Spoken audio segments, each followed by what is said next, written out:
Julie Byrne, Chair of the Department of Religion at Hofstra University here on Long Island, New York. This is our annual Critical Spiritualities Lecture. This year it is also a big celebration of our new major called the BA in Religion and Contemporary Issues. New major in Religion and Contemporary Issues.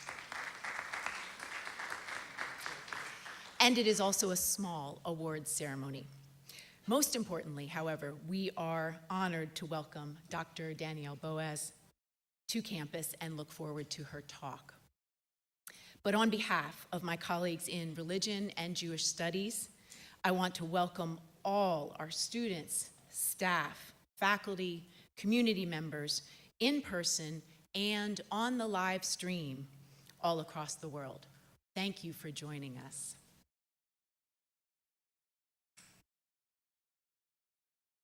I want to thank our many co-sponsors. First and foremost, the Hofstra Cultural Center for funding and for the incredible work that they do on this event and in all venues across campus. It's been a busy time and they put everything into every event, which is why this is such a success. Thank you, Hofstra Cultural Center. As well as the list of, as you can see, many of the department's programs around campus that contributed to making this day a success. Thank you to everyone.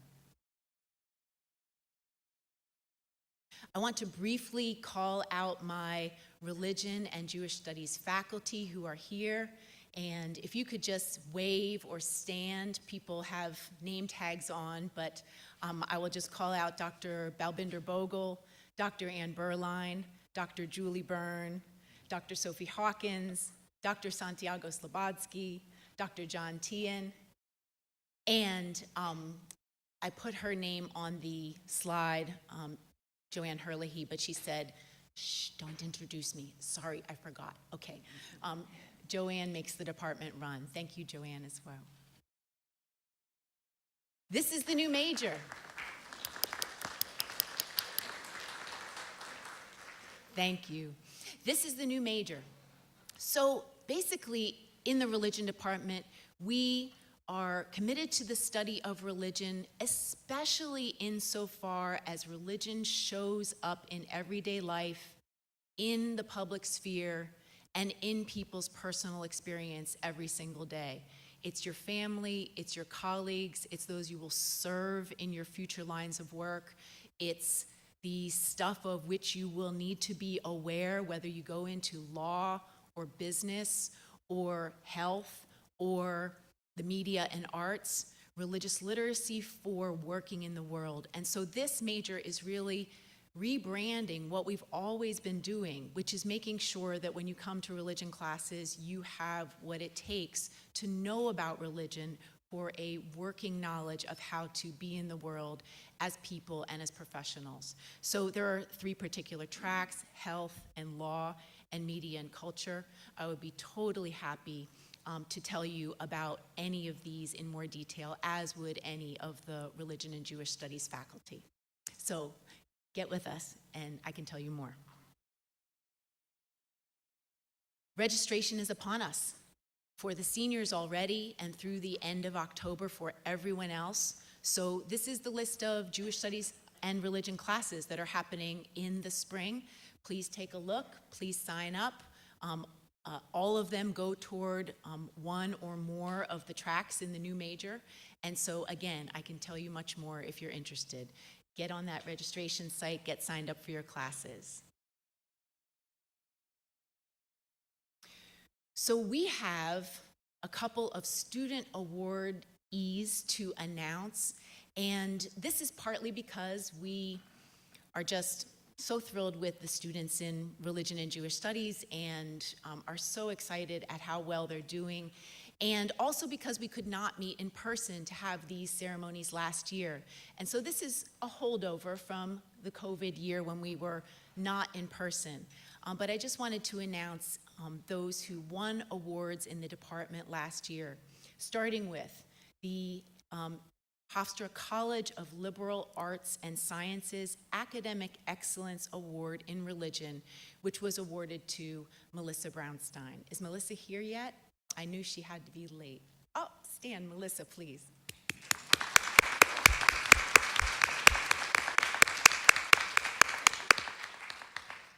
The Hofstra Cultural Center Judaic Studies Endowed Scholarship went to two recipients, Daniela Popolevsky. I know Daniela could not be here, and Suzanne Rasek. Are you here? Perhaps not. Way to go anyway.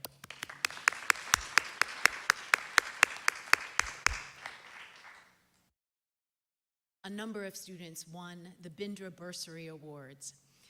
Haley Brennan, McKenna Goodall, Jonathan Grimes, Skylar Kirk, Gina Larimer-Jones, Jessica Manhaupt, Riley Monteleone, and Jillian Zupito.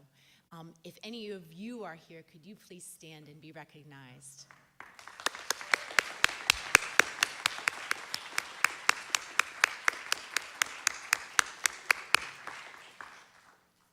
Terrific, thank you.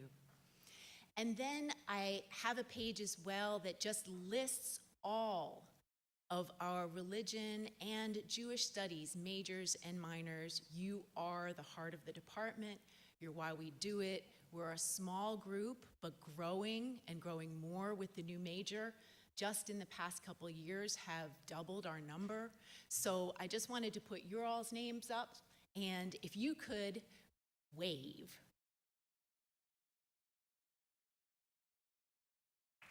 Religion and Jewish Studies minors and majors.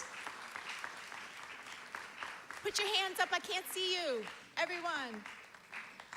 There we go, there we go. Thank you so much. And just before we start moving into our main event for the day, I wanted to say two more quick things. Thank you, Dr. Bogle. Which is, yes, two more quick things. Everyone who registered for this event, if you're a student, was put in a pool to win a copy of Dr. Boaz's new book. So this was out on the display table, and it actually is going to a lucky winner among the students who registered, and I will announce that person at the end of the event. Thank you. And also, for Q&A, after Dr. Boaz speaks, we have two mics. They are on and can be lowered to be where you speak. Although I am without a mask, and up here it's okay to be unmasked, at the mics we'll ask students or any questioners to keep their masks on. And if you would prefer not to ask a question in person but do have a question, there will be index cards going out to you all. They should be being passed out. If you have one now, if you don't have one now, you will have one in a moment. And just put a question on an index card and pass it to the aisles where Dr. Berline and Dr. Tien would be happy to ask a question in your stead. So that's the Q&A protocol. Thank you. And now to introduce Dr. Boaz.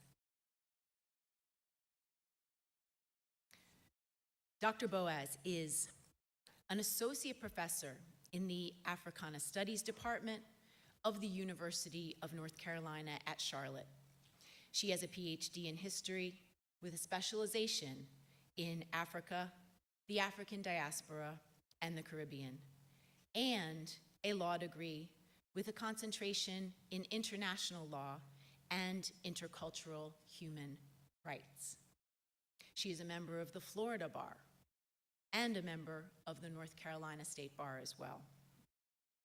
Dr. Boaz's research focuses on the relationship between race and religious freedom, with an emphasis on limitations on the right to practice African and African diasporic religions, exploring issues such as the use of the term voodoo in US court proceedings, the significance of ritual objects in the prosecution of Caribbean Obeah cases, and police manipulation of Afro-Jamaican spiritual practices to obtain criminal confessions in Canada. She has published numerous articles in scholarly journals and in law journals, and her book, Banning Black Gods, Law and Religions of the African Diaspora, was published by Penn State University Press in 2021. In the 2019 to 2020 academic year, Dr. Boaz was a visiting fellow at Harvard University, both at the Weatherhead Institute for Global History and the Hutchins Center for African and African American Research. There she worked on her next book, titled Witchcraft, Obeah, and Vagrancy Spiritual Practices and Colonial Law in Britain's Atlantic Empire, 1830s through 1960s. Dr. Boaz is also an activist, and not only a practicing attorney, but also in 2019, the founder of the International Commission to Combat Religious Racism. One of this institution's major reports so far tracks religious racism in Brazil, specifically intolerance against Afro-Brazilian religions. Fellow scholars celebrate Dr. Boaz's scholarship as groundbreaking, venturesome, and indispensable for times in which we are all grappling with historic and systemic racism and its possible remedies. She has founded the first institution that has in its name the phrase religious racism, which speaks to the irreducible intersectionalism of religion and race in public life and personal experience. And on the day that the Department of Religion launches our new major in religion and contemporary issues, Dr. Boaz personally exemplifies the way in which the study of religion illuminates professional pursuits like careers in health, communications, business, or in this case, a career in law, the history of law, and legal theory. We are so honored to have Dr. Boaz on campus. Let us give a very warm welcome to Dr. Danielle Boaz.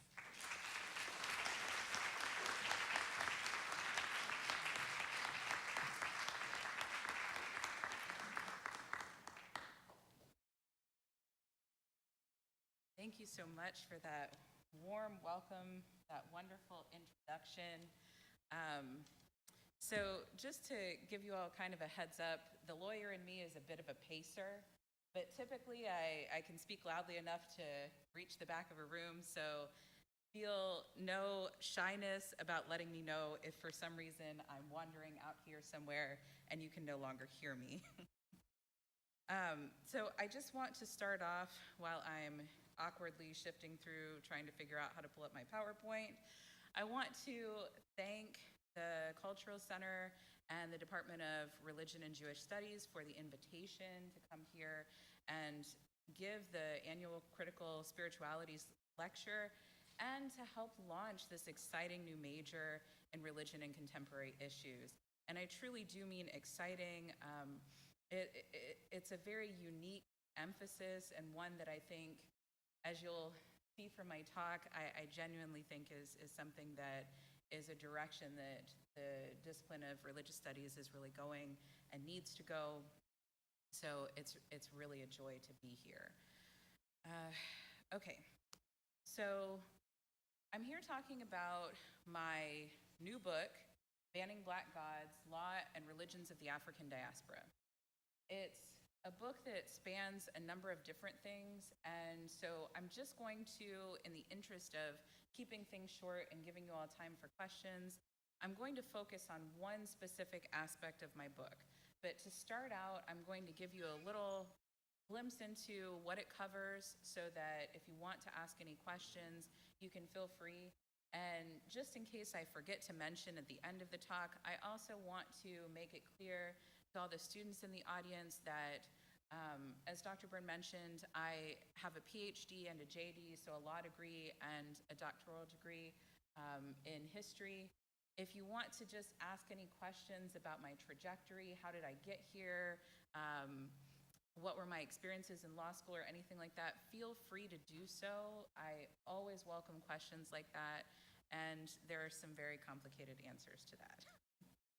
All right, so the first place that we're starting out tonight is with a bit of terminology. Probably in talking about my work, you're hearing this term religious racism for the first time. And the reason that you're hearing it for the first time is not because I invented the term. Certainly not. I wish I did. I wish I was that smart. The term comes from Brazil, which is also going to be where my talk focuses on tonight. And in Brazil, devotees of Afro-Brazilian religions, such as Candomblé and Umbanda, I'm going to talk a little bit about what those are in a moment.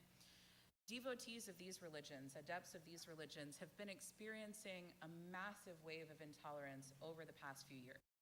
So they coined this term, religious racism, because they were trying to find a way to talk about what's really happening to them in this moment and over the past few years, since I would say the start of the 21st century.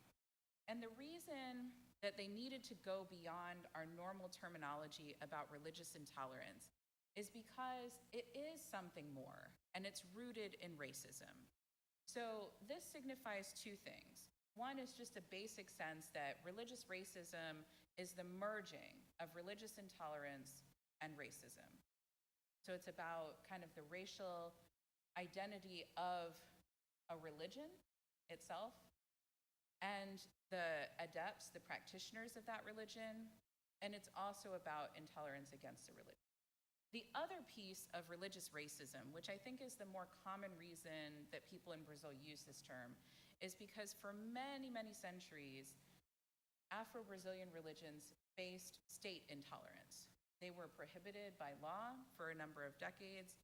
They were persecuted during the period of slavery in Brazil. And so this idea of religious racism today, it signifies that religious intolerance isn't something that's just happening now. It isn't something that's just born all of a sudden out of nowhere. It's something that's built on centuries of discrimination that dates back to and is very deeply rooted in slavery in Brazil. So this concept of religious racism, like I said, it comes from Brazil, but what I did was after I heard this terminology and really started to understand it, I took it and applied it to all religions from the African continent or all religions with large numbers of Black devotees or devotees of African descent.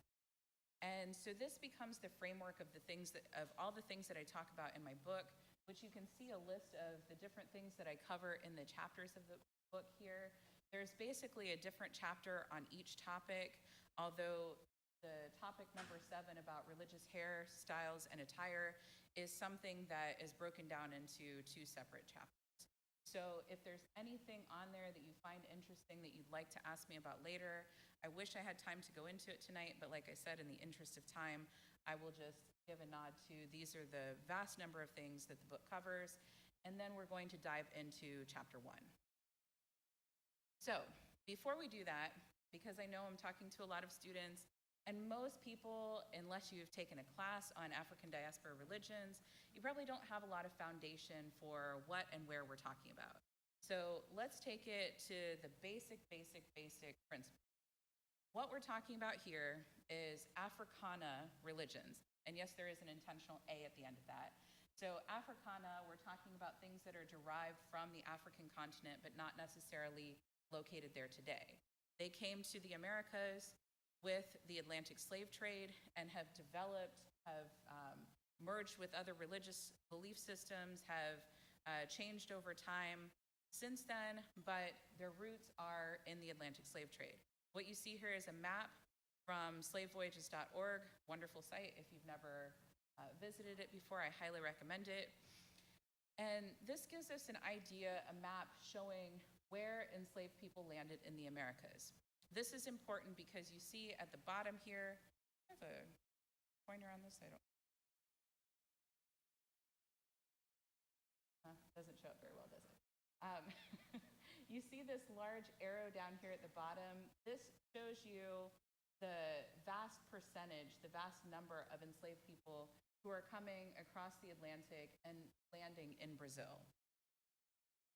To give you a different view, also from the same website, about 10.5 million enslaved Africans arrived in the Americas. And over here you can see in the very last column, 4.8 million people. That's how many of those 10.5 million landed in Brazil. So I start there to point out that, and I always feel like for US audiences, it's also important to show this figure, 388,000. So a teeny tiny percentage of enslaved Africans landed in North America compared to those who landed in Brazil. This is how we get a large population of people of African descent, brown and black people in Brazil today. In fact, they're over 50% of the population in Brazil. And this is also how we have such a strong presence of religions from the African continent today.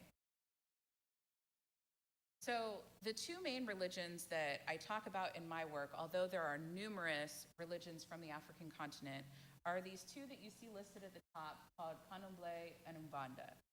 Candomblé is actually a series of nations, a number of different sects, if you will, of rather than a single religion. And so there are different religions that actually come from different parts of the African continent. There are parts of Candomblé that come from an empire that was right up here in an empire called Dahomey.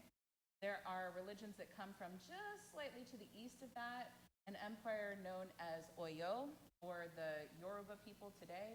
And then there are nations of Candomblé that come from way down here in West Central Africa, or specifically from the Congo region.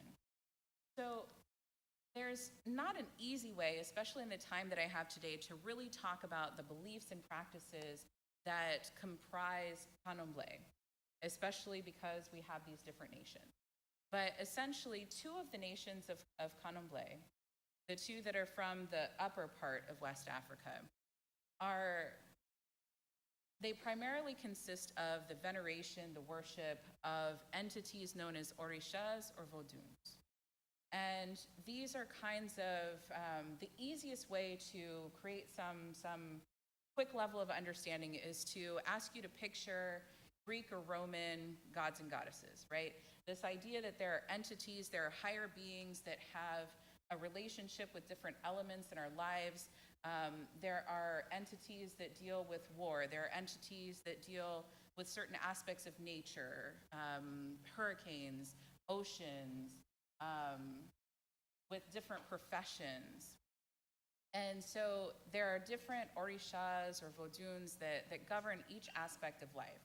And they are the primary entities, beings. We kind of hesitate to say deities because these religions do still believe in an ultimate higher being or God, but these entities are somewhere lower than that. But the worship, the veneration, the honoring of these entities is one of the main practices or beliefs of two of the sects of Candomblé, and then there's another that's more in working with lesser spirits. They also believe in the existence of some higher beings, but it's more in working with spirits of departed persons. Umbanda is kind of similar to that last nation of Candomblé that I mentioned. It was founded later in the 20th century, so it's founded in the state of Rio, and it's kind of a mixture of African-derived belief systems, some of which we find in Candomblé, and some of the beliefs and practices of spiritists. And so it's sort of, people say that it's categorized as a truly Brazilian religion because it incorporates some indigenous beliefs, some African beliefs, and some European beliefs as well. However, it is targeted among religions that are considered to be Afro-Brazilian religions. So we'll go with that category for today. Now, I don't have a lot of time to get into this, but I just wanted to share with you a couple of laws. You see one here that's referenced from 1836 in the state of Rio. This is just to give you an idea that sometimes during slavery, there were laws in different parts of what was then a colony of Brazil, that targeted African religions specifically, that sometimes prohibited people from attending these religious ceremonies, prohibited them from doing certain things like drumming, dancing, singing. And then after emancipation, and just as kind of an aside, but an important one, Brazil is the last place in the Americas to abolish slavery in 1888. So 2 years after emancipation, Brazil revises its penal code, its criminal code. And the penal code includes 3 new articles, 3 new sections that prohibit Afro-Brazilian religions in certain ways. They categorize them as faith healers, as practitioners of magic, fortune tellers. They refer to people who use talismans. And this is a very, very common thing. I do talk about this in the introduction of my book. Virtually every religion from the continent of Africa was prohibited at some point in the history of the Americas. So we're talking about everything from the one that you've probably heard the most about, but probably the most false information about, is Voodoo, right? This is a religion that was prohibited in New Orleans. It was prohibited in Haiti. Obeah in the British Caribbean. Santeria in Cuba. And Candomblé in Brazil. All of these religions, virtually every country or colony in the Americas, had some law at some point that criminalized them. Sometimes we're talking about for hundreds of years. So this is one of the things that I alluded to when I was talking about religious racism being rooted in the historical persecution of religions. That we can't just talk about what happened today, but this long, long history of persecuting and prosecuting practitioners. All right, so let's get into what we're talking about today. What I'm going to talk to you about is the subject of the first chapter of my book, which looks at the physical attacks on practitioners of African diaspora religions. In particular, the chapter talks about Brazil and Haiti, but we're going to narrow in on Brazil today. Part of the reason that I'm doing that is because I know that there's a lot of students in the room, and I'm very aware that my book is really, really expensive. So it's kind of out of the purchase range of a lot of people. I'm aware of that. I mean, I have no control over it. I apologize on behalf of, on behalf of, let me just say that. So this is a topic that I also have several articles about, and then I will also show you my website. So this is something that you can access information about for free. So that's part of why we're talking about it today as well. What you see here is a graph showing you cases of reports of religious intolerance in Brazil. I bring this up to lay a foundation for what we're talking about. This is reports of any kind of religious intolerance in Brazil. They created a hotline in 2011 that receives any person who wants to call in and report a violation of different kinds of human rights can call in, and you see that it started off really slowly, and then sometime around 2015, it just spikes. It just really jumps.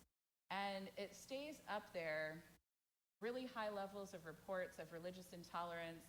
I don't know why I don't have the next year or two on there. Sometimes I mess up my slides occasionally. But it has remained high in the past few years. Now, we know that there's been a spike in religious intolerance generally.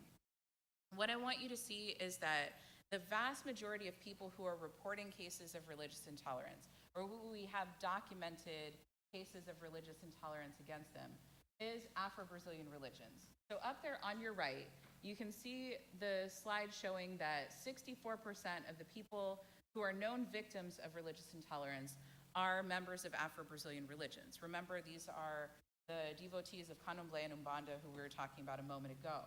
However, the slide that's to your left, you can see that they're this little tiny sliver, less than 1% combined of the population of Brazil. So obviously they're experiencing really disproportionate numbers of attacks when one considers that there's such a tiny portion of the population of Brazil. The other thing that it's important to mention, I don't have enough time to really get into the why, the how of this today, but feel free to ask me questions about it, is the religion of the perpetrator.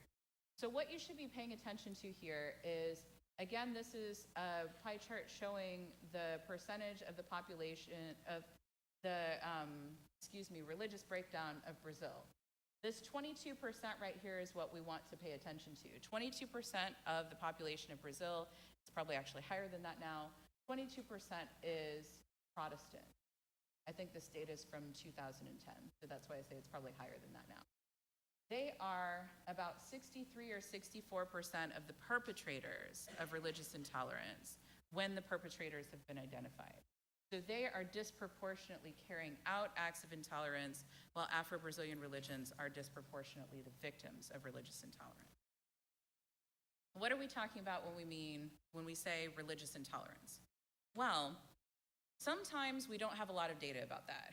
The Brazilian federal government is really good about collecting some really strange fake, I didn't mean to say fake, but maybe I did.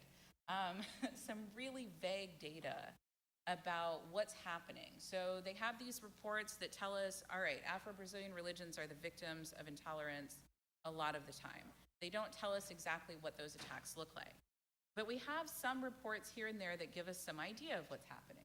So one of them comes from the Palmares Foundation, and this is from 2010 to 2015, so before we saw the spike in cases of religious intolerance.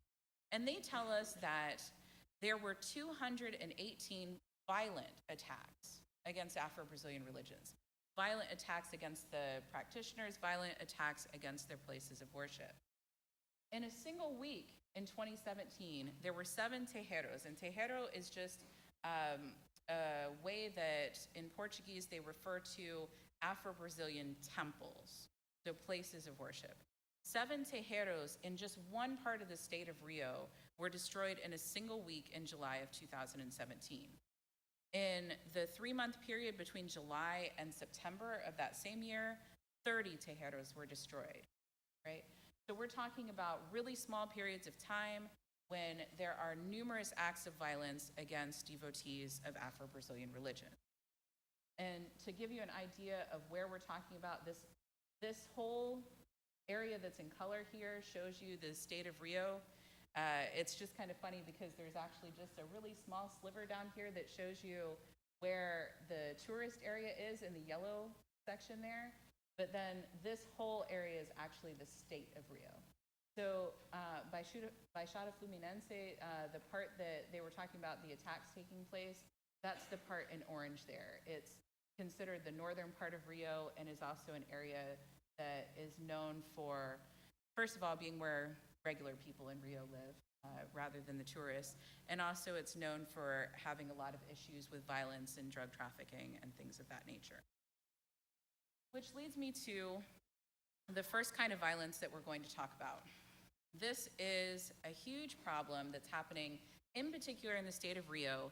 If you ever read anything about Rio and crime in the news, you're going to see that there's a huge issue with drug traffickers controlling a lot of these communities that are known as favelas, which are sort of shanty towns that developed outside of recognized cities.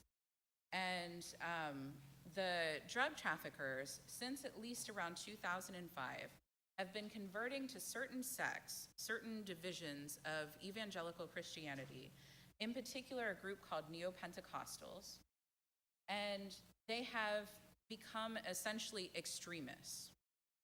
They have started attacking any other religious communities that live within their territory, especially Afro-Brazilian religions. So this has been a problem that, like I said, it dates back to 2005, but over the past few years, since especially I would say around 2017, it's something that has led to dozens of attacks. In the case of 2019, one particularly bad year, over 200 terreiros, remember temples, were invaded in that year alone. And actually, that data comes from, if I remember correctly, September of 2019. So we didn't even finish the entire year before the state of Rio released this data saying that these evangelical drug traffickers had targeted, invaded, harassed, sometimes burned down over 200 Afro-Brazilian religious temples in the state since the start of the year. The other thing that they're doing is, in some cases, they're committing acts of vandalism. In this one, the traffickers invaded this temple 3 times over the course of about as many years, about 3 years. And in this one instance in 2019, they invaded the temple, they took it over as their own headquarters, and then wrote, "Jesus is the owner of this place" on the exterior wall of the temple. In another incident in 2019 as well, this is the burned remnants of a Candomblé temple here. And this is a case where some traffickers who were actually, in a rare instance, actually arrested a few months later. They invaded a temple that belonged to an 84-year-old priestess. Yalorisha is the name for a female priest of Candomblé.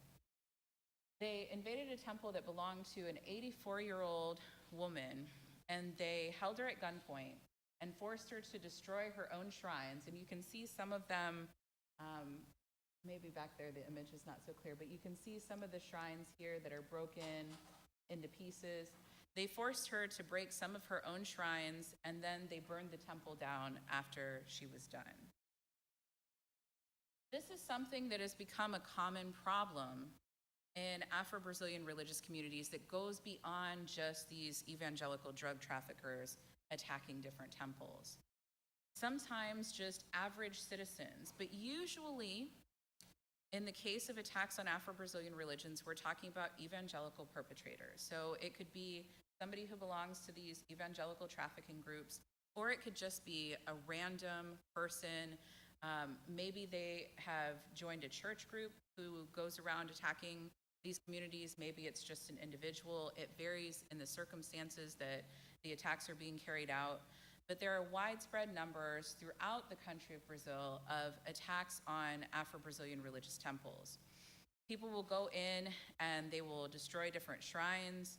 They will destroy, so Afro-Brazilian temples, they're often actually set up like large living compounds. They will have typically kitchens, sleeping quarters, anything that a home would have. They also typically have large outdoor spaces and sacred trees and plants and things of that nature. So people will come in and sometimes they'll tear down the whole structure. They'll definitely break the shrines. Sometimes they'll set certain parts of it on fire and cause all kinds of havoc. So these are just some images from around the country of different places that have been attacked. These ones over on the right-hand side are the inside of this temple that I talked about a moment ago. And just in the interest of time, I'm going to kind of scroll quickly through and show you some of the different kinds of attacks that are taking place, and then I will talk to you a little bit more about how I came to this project and sort of religion and contemporary issues.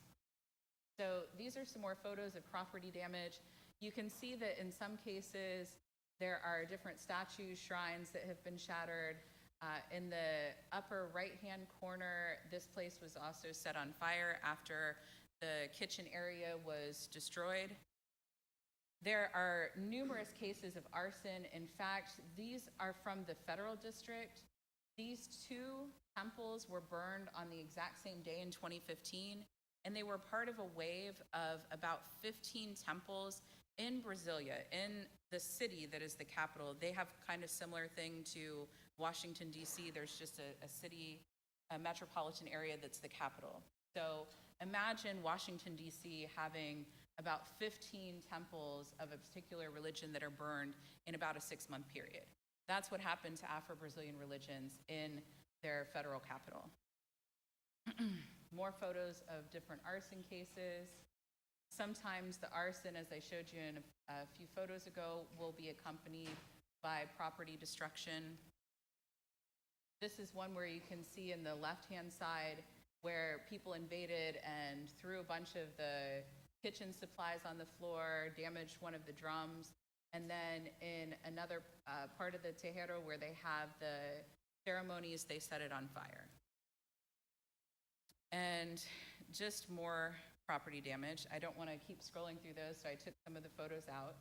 This is another phenomenon that is happening in Brazil, and this is just one of the most bizarre things that I could possibly imagine before I started doing this work, so I always include it in any presentation, and that is the issue of stoning. And I just stopped for a moment to let that sink in. The issue of stoning. So people are stoning both people and places of worship.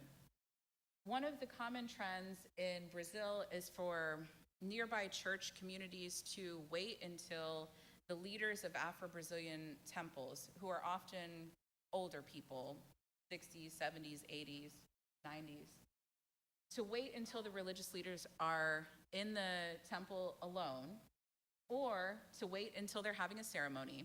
And then they'll take large stones like the ones that you see on the right-hand side, and also there's a photo for perspective of some of the stones that were launched through this religious leader's temple. They'll take these stones and they'll launch them at the sides of the building or at the roof. The roof tends to be the most kind of fragile point where the stones will actually come through. And in some cases, they've fallen through the roof and they've hit and very seriously injured people. It's also a way of just terrorizing religious leaders when they're there alone and making them feel like they're unsafe and trying to pressure them to move out of their own temples. There's also a huge problem with vandalism. Often this vandalism has some kind of a religious element to it. So here in the bottom left corner, you see the words, "The blood of Jesus has power." And that was written on the new construction of a temple. And then on the right, you see a mural that was painted on the side wall of one of the most famous Candomblé temples in Brazil. And then it was painted over with the image that is to the left of it. And you probably can't see the words there, but it says, "The Lord is my shepherd, he never fails me." And then at the bottom is a later vandalism of that same temple that says, "Jesus is the way." There are also a number of monuments to Afro-Brazilian religions throughout the country. In particular, the Orisha, the entity or deity Iemonja, who is considered the mother of all humankind. She's also the goddess of the oceans. She is sort of the patron deity of Brazil. So there are often statues to her in every major city. They are frequently being attacked, in some cases in a very gendered way. As you can see here, they've attacked the breasts in particular of this statue of Iemonja. In the one to the right, it has been decapitated, and you can see the head of the statue right down there. There's also in the middle here and to the right a statue of an Orisha Oshala, which I want to point out is the Orisha or deity entity of peace, which was set on fire in 2015. And then there's also a series of physical attacks going on against practitioners, devotees of these religions. This I want to highlight here is a case of stoning. An 11-year-old girl in the state of Rio was stoned in the street by people who were following her family as they were walking home from a ceremony. And then in the bottom, well, on the right-hand side, you see images of a 14-year-old girl who was beaten up by her classmates who called her a witch. The term in Portuguese is macumbeira, like a sorceress, basically. And then the last slide that I want to share with you, just because it's something that might seem kind of strange when we think about Latin America, but will be very familiar to those of us from the US, which is the figure of a clan. And this is a poster that was found on the outside, on a pole outside the building of a Black Candomblé practitioner. And it says, "Black, communist, anti-fascist, sorcerer, we're watching you." And so this just kind of hits home to me, this racialized element of religious persecution. So I wanted to share with you to kind of wrap up and give you an idea of what I'm doing with this research, how I'm doing it. I have two articles that just came out recently. These are both open access articles, so whether or not the university has a subscription to them, you can Google them and find them for free. This one is called Exoticizing Terrorism, Religious Bias, and the Unchecked Threat of Evangelical Christian Extremists in Brazil. The other one is called Spiritual Warfare or Crimes Against Humanity, Evangelized Drug Traffickers, and Violence Against Afro-Brazilian Religions. Both of these center on the phenomenon that I talked about first, this idea of these evangelical drug traffickers attacking people in the state of Rio. And the one on the right gives more of a history of how those attacks developed over time and what we know about them. And then the other one takes kind of a bigger look at how we talk about terrorism, the racialization of terrorists, and thinks about how the fact that these attackers have not been labeled a terrorist group is really a form of religious racism in and of itself. So, the last thing I'm going to say is to just tell you about the kind of connection that this has to your new major, religion and contemporary issues, and thinking about what you can do with religion and the legal field and politics, that kind of thing. So, as Dr. Byrne mentioned, I have this commission, the International Commission to Combat Religious Racism. And what we do is we document cases of intolerance against Africana religions. We're also creating a network of people, scholars, lawyers, businesses, that can help serve these religious communities. And we have a place on the website, well, pending, where people can just go to our site and report cases of religious intolerance. And if they're in the US or Brazil, we'll be able to help connect them to services where they can get some kind of legal advice. I also, as an attorney, I do a lot of pro bono, meaning free legal consulting. I take cases if they're in the states where I'm licensed. And so that's kind of my way of giving back to the communities I work with. And there's also a place where people can join the commissioner network, and you don't have to be any kind of expert in anything. Anybody who just believes in our cause can join. And then all of our information is published, again, on this website so that it's available to everybody. There's a map that I will pull up while the questions are coming that shows all the different cases, 300 different cases of religious intolerance in Brazil. And then there's also a spreadsheet that breaks down what's happening with the different cases, help us understand them, study them, visualize what's happening. So it talks about things like what religion, what Afro-Brazilian religion do the victims belong to? What's the gender? What's the age of the victim? What's the religion of the perpetrator? What's the age of the perpetrator? So we're trying to understand what are the factors at play here so that we can identify who's the most vulnerable for attack, create certain pressures for the government to protect certain people, and that kind of thing, to really further the work of activists in Brazil. So I'll pull that website up. Oh, actually, it's already up. So this is an awesome function. Google Maps allows you to create free maps, for anybody who didn't know that. And so what I've done here is posted information about each incident, the sources of information, where you can find any photos or videos, and the date that it happened. And then if there are photos or videos, I can link them to the different incidents. So people can click on each one and a different thing comes up. There's also another map that for some reason is not as well used that sorts everything by type of offense. So if you want to see just an image of all the different cases of arson, the temples that were burned down in Brazil, you can sort the map that way as well. So I will end there and open up for questions. But thank you so much for coming. Thank you again for having me, and I appreciate you.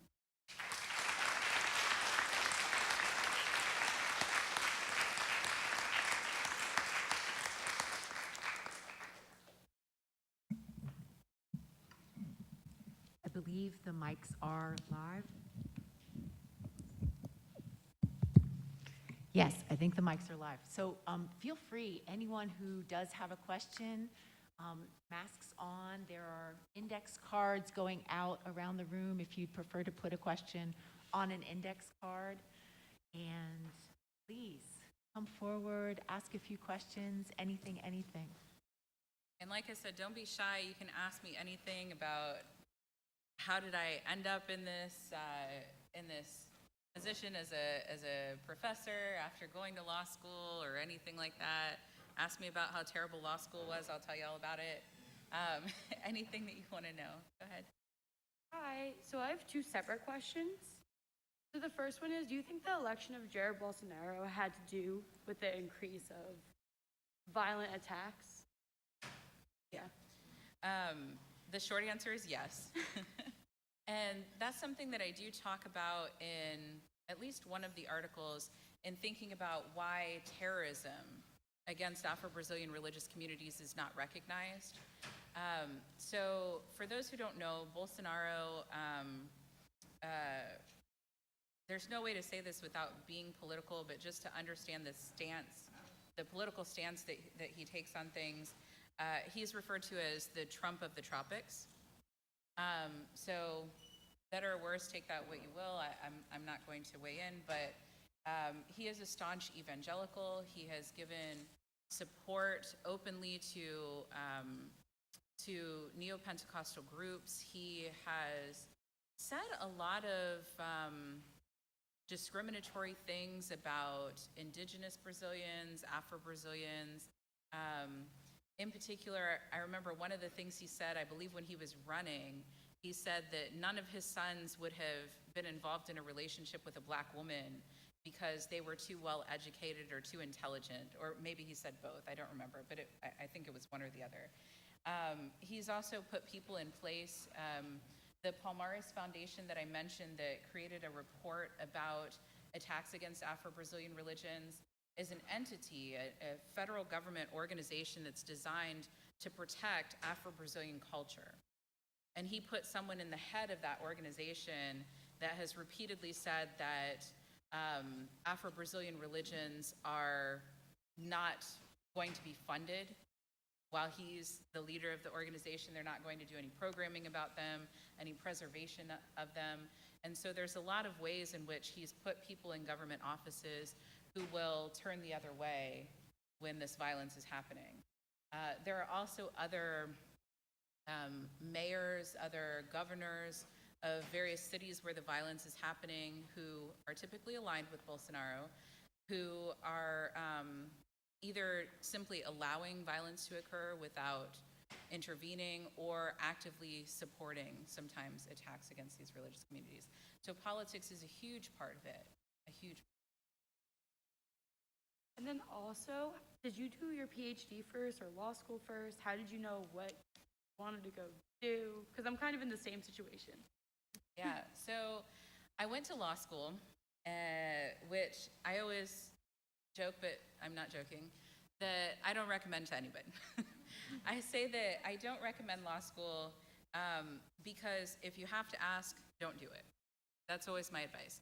Law school is not for people who are unsure about their trajectory. Law school is difficult. There is no one in the history of law school who has ever said, hey, that was the best 3 years of my life. It just doesn't happen. It's terrible. It's for people who are committed on the other side of this. I know I want to be an attorney, and if you don't, it's a waste of a whole lot of money and some pretty difficult years. But that said, I don't regret being an attorney. Law school is the place that I started. I had always wanted to be an attorney, and then I got through law school and I said, wow, maybe not. And so then I did a graduate law program in human rights law, which was absolutely amazing. And I realized how little I knew about academic research. And so I went back for my Ph.D. at the end of that, while a practicing attorney, which I also don't recommend. Don't do other things while you're doing doctoral work of any kind. It's not a good idea. Thank you. Mm-hmm. I've got some questions from Sure. students. And one is, were there any particular experiences you've had that made you passionate about ending religious intolerance? And then it's got a follow-up, and there are a couple questions where people ask, if you're comfortable, what religion are you part of? If Experiences that made me passionate about ending religious intolerance. There's a lot. I would say that the one thing that really stands out to me right now is that maybe some of you are too young to really remember the impact of this, but about a decade ago, there was an enormous earthquake in Haiti, right? And hundreds of thousands of people died, were displaced. It was a really horrible period. And right after that, there was a massive outbreak of cholera. And during that cholera outbreak, there was a period of about a month and a half, in which dozens of practitioners of Haitian Voodoo, which we typically call Voodoo, dozens of practitioners of Haitian Voodoo who were lynched in the street. Mobs of people attacked them, blaming them for the cholera outbreak, saying that because there was this narrative after the earthquake that, first of all, that they had brought the earthquake on Haiti with their quote-unquote devil worship. And I have to put that in scare quotes because, in general, African diaspora religions don't even believe in the existence of an ultimate evil. There is no such thing as the devil. So it's outside groups, usually Christians, who are labeling them as devil worshipers, even though they don't believe in the devil. And so there were a lot of, especially missionaries at the time, who were promoting violence against Voodoo practitioners after the earthquake. And this just kind of built up and spilled over into communities and really kind of reached its height during the cholera outbreak. And mobs went around lynching Voodoo practitioners, blaming them for the cholera outbreak, saying they'd put things in the water, saying that they'd brought it on with their devil worship and all these kinds of things. And this is something that you can see in UN reports about what was happening in Haiti in, at this point, 2011. And Haiti acknowledges, oh yeah, sure, we think several dozen people were killed. And the UN wrote back and said, okay, so what are you doing about it? And Haiti never responded. And to my knowledge, to this date, there has never been anyone held accountable for any of these attacks. There were no mechanisms put in place to protect anyone after this. And it was just astonishing to me that in the 21st century, we can have people being lynched in the street for their religious beliefs, and no one's talking about it. No one's doing anything about it. Where is the outrage? And so this just really hit home to me that there's no protection for these religious communities because they've been demonized for so long. And so I've just really been passionate about doing something about it. Very briefly, I would say the other thing that really made me passionate about getting this book out and getting this work done is I met someone who is from one of the communities in the state of Rio where these evangelical drug traffickers were attacking. And I got to meet more recently, I got to meet some of the people who had been pushed out of their religious temples by these traffickers. And the stories that they're telling, the situations that they're in, it's just a really dire situation. It's devastating to these communities. And so I'm trying to raise visibility about what's happening, and my fluency in English allows me to do that, to bring this to a North American audience, and so that is the passion of my work. As for my own religious affiliation, I belong to a couple of different religions, a kind of sister religion of one of the nations of Candomblé that also honors, venerates orishas, but is just not from Brazil, so a very similar religion to that. And then another religion that dates back or originates to what is now Nigeria, called Ifa, which actually one of the bracelets that I'm wearing here, this beaded one, is a symbol of that religion.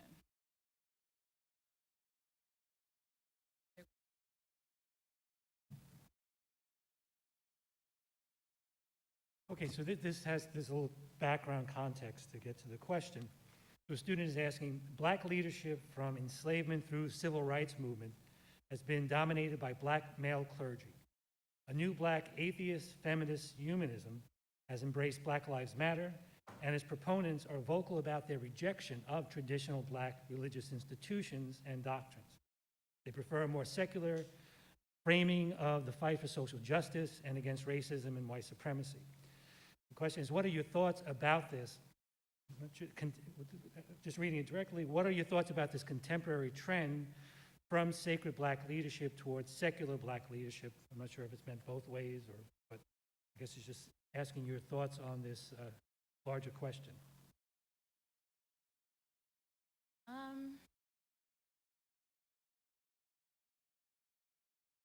That's an interesting question. I mean, I guess my initial thought would be, I don't know that I agree that civil rights leadership today is necessarily more secular. I think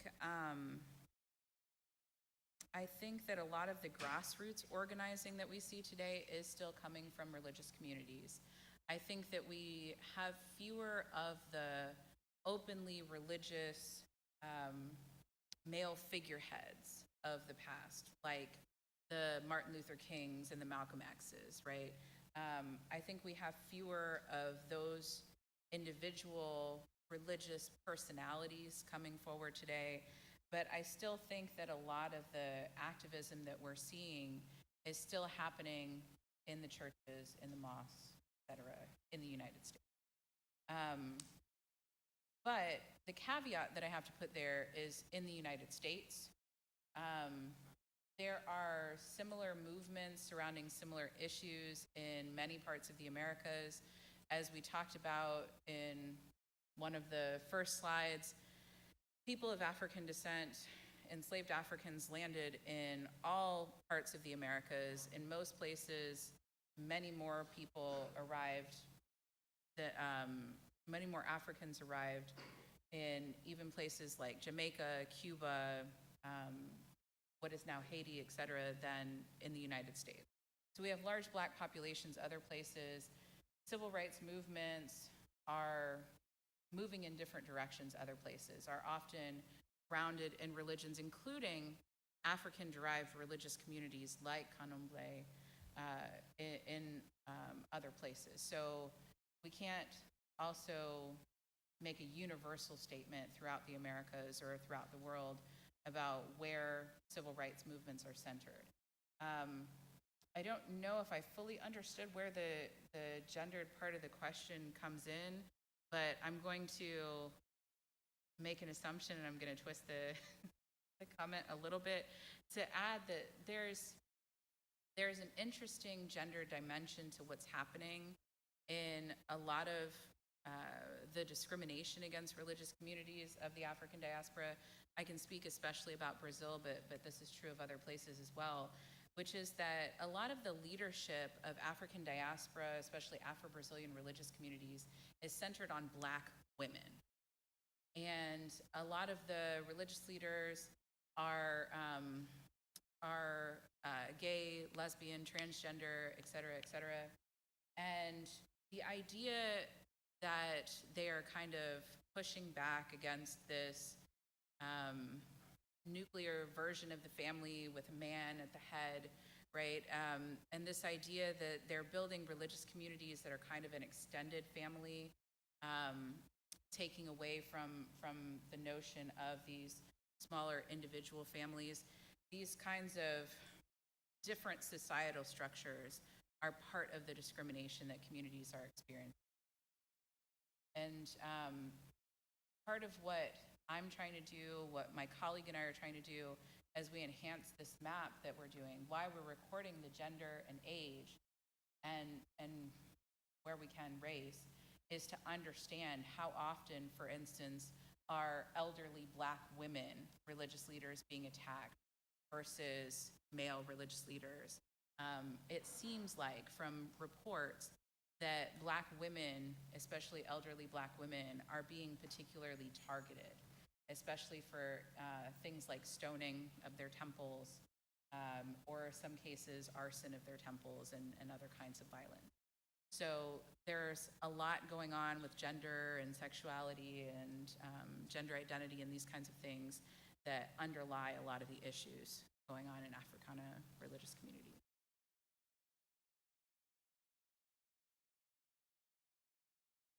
Hi, so I have more of like a personal question. Just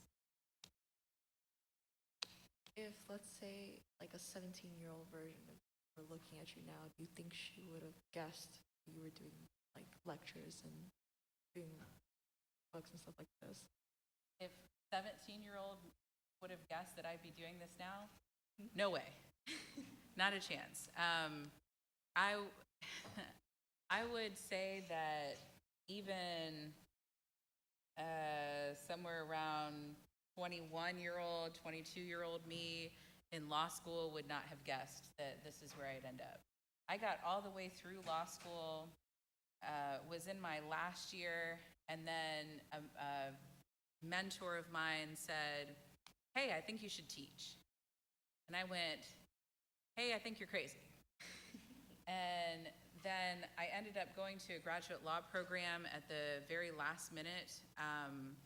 I applied shortly before I graduated from law school, went straight from law school to there, and then, like I said, was still practicing law when I did my doctoral program, and still was not quite sure what I wanted to do with that.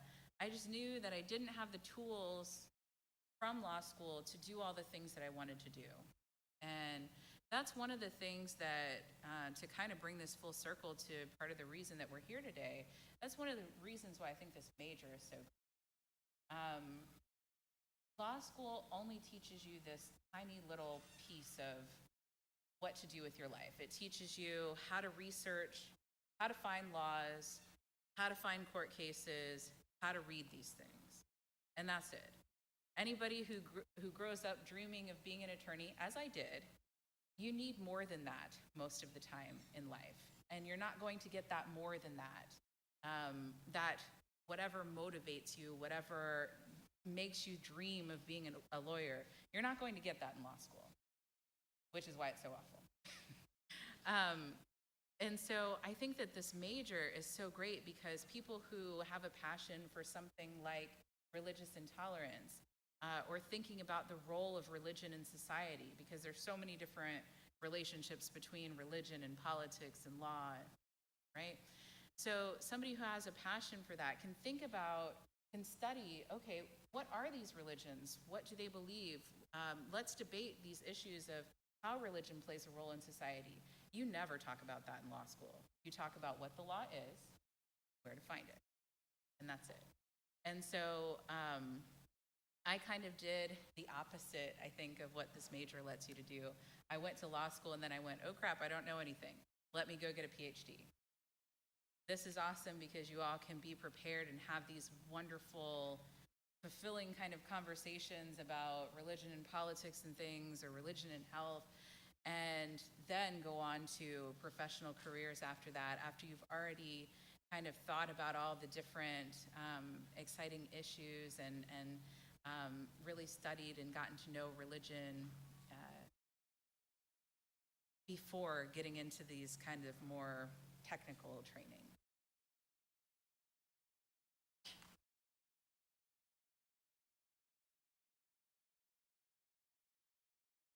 You mentioned Protestants, but are there any other Abrahamic religions contributing as largely to the violence in Brazil?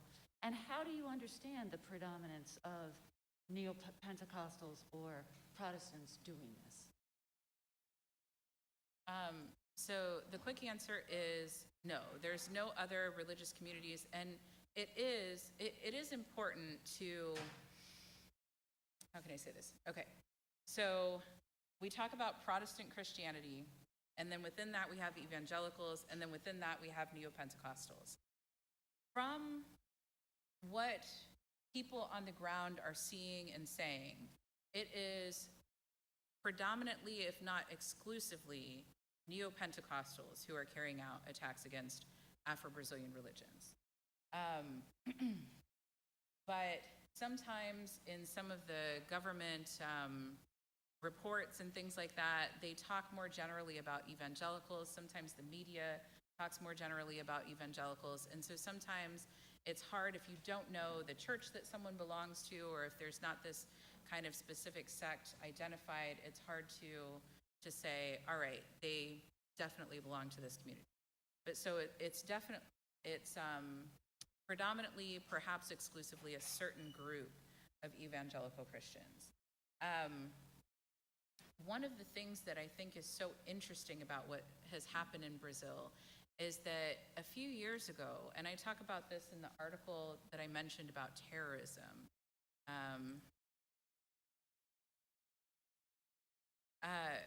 a few years ago in this article, Exoticizing Terrorism, a few years ago, Brazil modified its terrorism legislation, and they did so as they were preparing to host the Olympics, because there were a few instances, I think 3 if I remember correctly, where there were some kind of rumors or concerns that maybe some Islamic groups were planning something or financing terrorism or something, but no actual incident ever happened.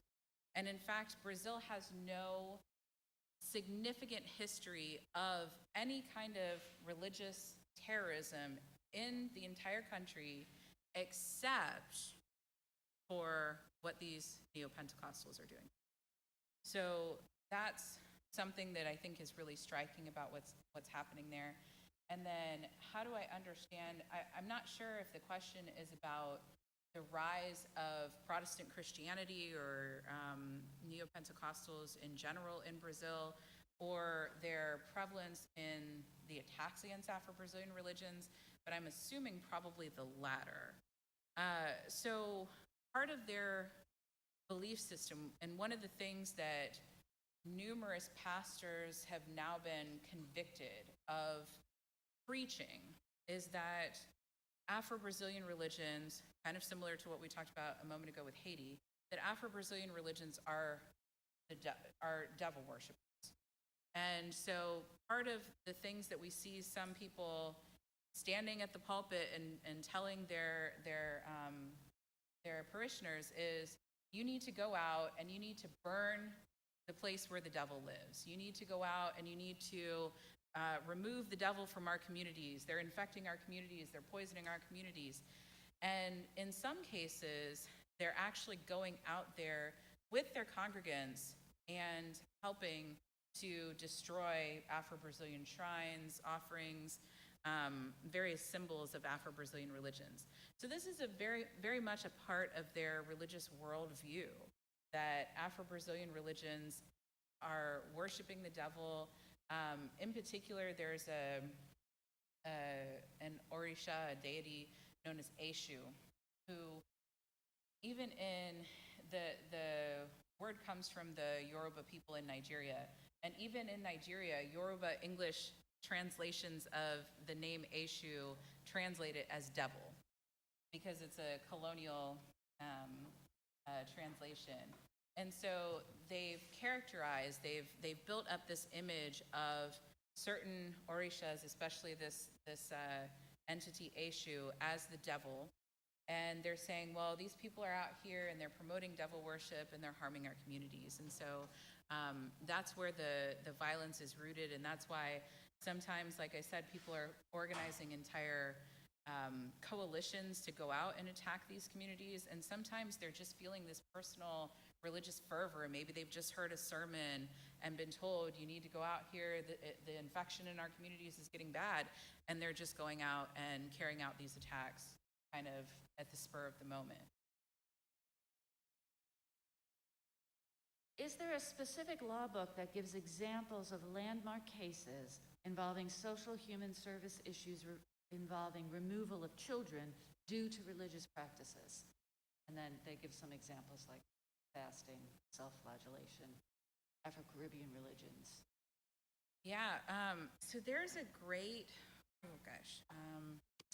I need to, so we just did,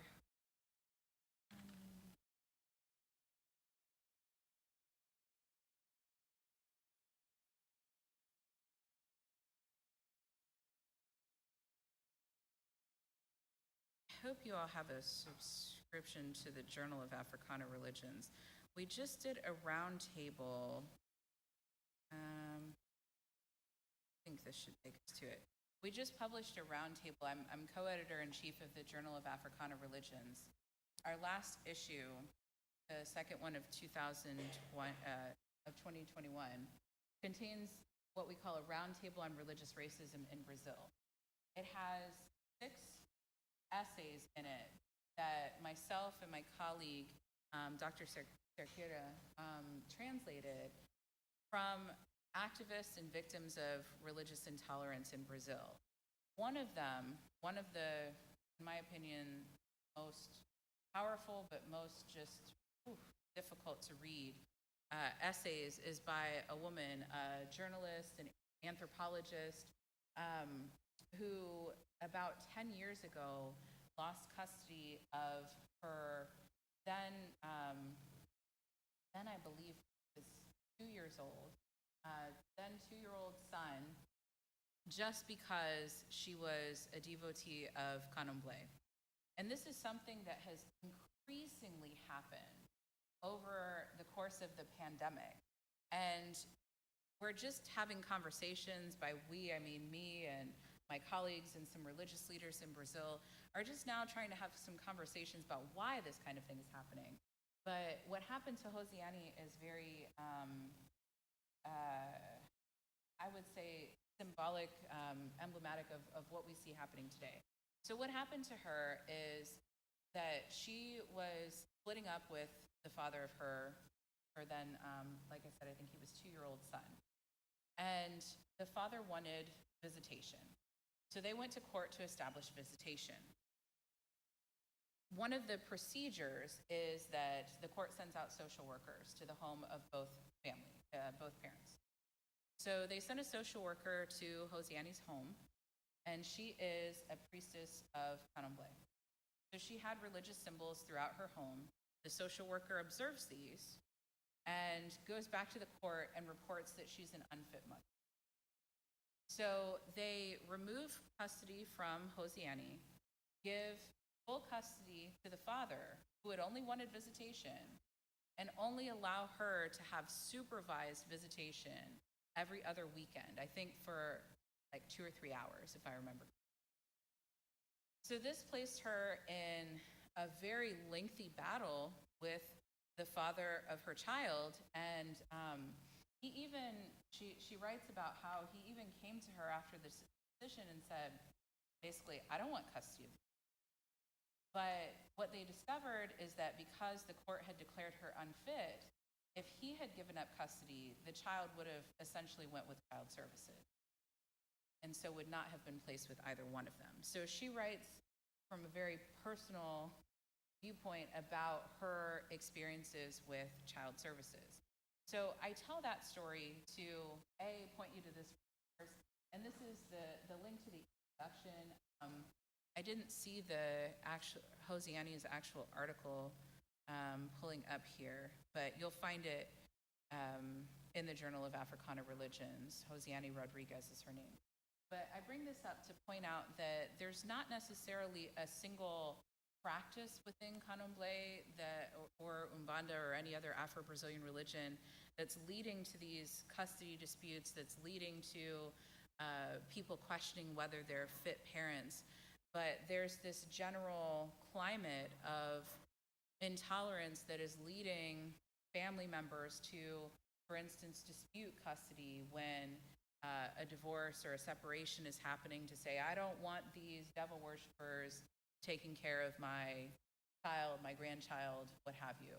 And so I can think of, off the top of my head, at least 6 cases like Hosiani's that have happened over the past year. And like I said, it's something that's really taken off during the pandemic. We're not entirely sure why, but to my knowledge, there has never been any specific practice at issue. It's just that people are kind of fabricating allegations of abuse to try to, or just fabricating reasons why the parents are unfit to try to remove them from the homes of devotees. There's another question about your personal journey. Were you raised around the religions you practice, or did you get into them on your own?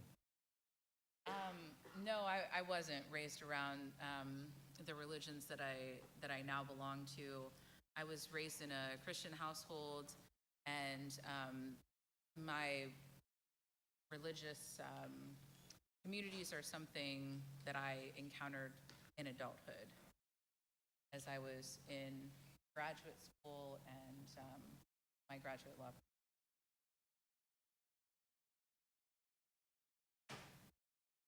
So there are a couple of questions about to what extent is religious racism happening in the United States? And then there are some questions about, is it just Afro-Caribbean religions, other religions / ethnicities?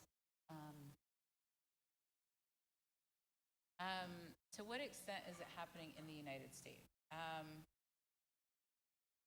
Gosh, let me expand that question out and say, to what extent is it happening in North America? Because I can give you a bit of a sexier response to something that happened in Canada, and then there are a couple of cases in the US that in the back of my mind, I'm thinking to myself about whether or not it's appropriate to share, because they're cases I consulted on as legal counsel.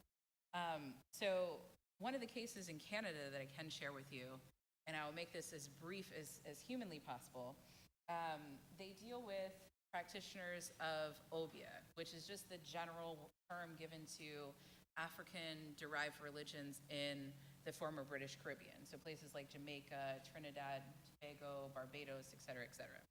So some folks from Jamaica who believed in these religions were living in Toronto, and they were suspected of having committed some crimes. There's a couple of different people, and they were suspected of committing a couple of different crimes.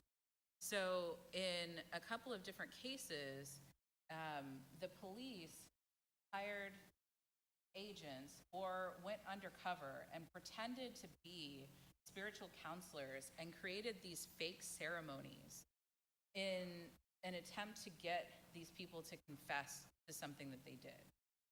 And so, for instance, in one case, a police officer pretended to be this Obeah priest, right? And he approaches the mother of two people who he thought were involved in this series of kind of gang murders that had happened around the city. And he approaches the suspect's mother, and he stages a car accident with her, and then tells her, "Whoa, I'm feeling a vibe off of you. There's something going on here." And then over the course of several months, does all these crazy things to her. He puts dead birds on her doorstep and tells her that they're dying because there's evil surrounding her house. He falsely arrests her and tells her that tells her kids that she's going to keep getting arrested because it's evil spirits plaguing her and somebody in her life needs to confess something bad that they've done. I mean, he terrorizes this woman, all in an effort to get her sons to confess to something that he thought they had done. And ultimately, they do admit to being in this location at the scene of the crime, at the time of the crime. And basically, their confessions during a religious ceremony that was supposed to cleanse them and their mom from all the evil that he said had been surrounding them, that's the only evidence that the police had against them. And the Superior Court, so this appellate court in Canada, says, that's okay. You can use those confessions. You can pose as a spiritual advisor to these people, make up entire ceremonies, harass them for months, and this is good evidence in court. The interesting thing is, a few years earlier, the Supreme Court of Canada had given this specific example that police officers can't go undercover and pretend to be a priest taking confession. But you can pretend to be a priest of an Afro-Caribbean religion, right? And so that's an example from Canada. I don't want to say too much about what's happening in the US. I can say that there are a number of cases in the US where police are invading especially Afro-Caribbean ceremonies, especially Afro-Cuban religious ceremonies in New York, New Jersey, Florida, Texas. Sometimes noise complaints, sometimes overcrowding complaints, lots of different reasons. Sometimes they're invading homes, invading rented out spaces where religious ceremonies are taking place and claiming that they're looking for drugs, that they've heard that a suspect is here, they've heard that someone's hiding out with the family. And there have been entire books written about how African diaspora religions are narco cults, that they're more prone to being the religions of people who deal in drugs and do other organized crime than other religions. And so certain so-called scholars have actually advised police to target these communities when they're doing investigations into drugs and other organized crime. So we do see a lot of harassment of these communities in the US as well. I just don't want to give too many details because some of the cases are still pending, and I just want to be sensitive to. Hi, thanks for your talk. Just a quick question. You mentioned that the perpetrators of religious racism were themselves religious, in particular Christianity, Protestant Christians, as you've explained. Is it always the case, or do you also see religious intolerance from secular humanists and rationalists? For example, this could be broadened out to a bigger category where you have the Chinese violence and control of the Uyghurs.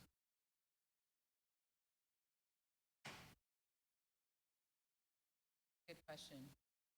When I'm speaking about religious racism in the context of discrimination against, intolerance against Africana religions, it almost always comes from people who are religiously motivated. Almost always Protestant Christians, no matter the country. If we expand our definition of religious racism, which I typically do, and talk about any kind of religious intolerance that is sitting at the intersection of religious intolerance and racism, absolutely, we're going to see that from various communities, various people who are secularly minded or religiously minded. Thank you. I just wanted to say thank you for this incredible Q&A session as well as your talk, and have a few more announcements just before we close up. So we're going to get back to thanking Dr. Boaz one more time. Before that, there is a great event following this gathering just now. If you're in the mood for pizza and discussion about this and just hanging out and having a dinner seminar basically about what you've learned, Dr. Frisina and Dr. Daniels are hosting a pizza party in room 247, Axon Library. 246, Axon Library. Anyone is welcome to come and join for pizza in 246 Axon. And I wanted to say who won the book. Say who won the book of Danielle's, and that would be Ruth Dearest. Ruth, are you here? I have your book down here, Ruth, okay? And so congratulations to Ruth, and anyone who didn't win the book and is interested in buying it, as Danielle showed and as was on a slide earlier, you can go to the Penn State website and use the code N21 and get a 30% discount. So that's great. Presents coming up for any occasion. Hofstra University also does own the book, so please feel free to get it that way as well. And one more thing is that as you go out, there are, since not everyone can get a book, there are swag bags as you go. So please, as you go, make sure to get a bag with some little gifts and surprises in it, just to thank you for being here today. But before you go, let us please give one more thank you to Dr. Boaz for her time here.